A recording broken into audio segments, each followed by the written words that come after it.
Welcome.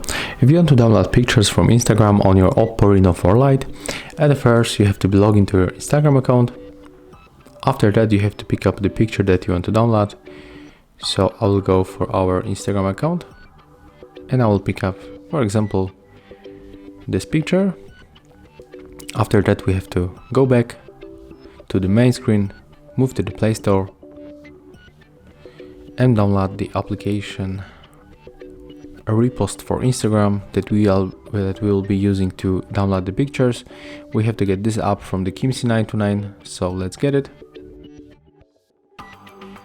Let's open the application, and here you get the preview how we can download the pictures by tapping on the share icon and using the three dots in the right upper corner. So let's move to the Instagram.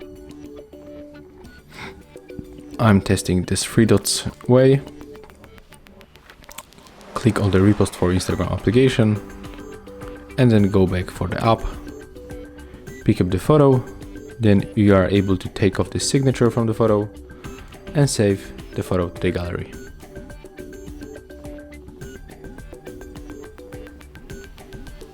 And as you can see, here we got the picture that we download from the Instagram to our OPPO Reno 4 Lite. Thank you guys for watching, leave thumbs ups, comments and subscribe to our channel.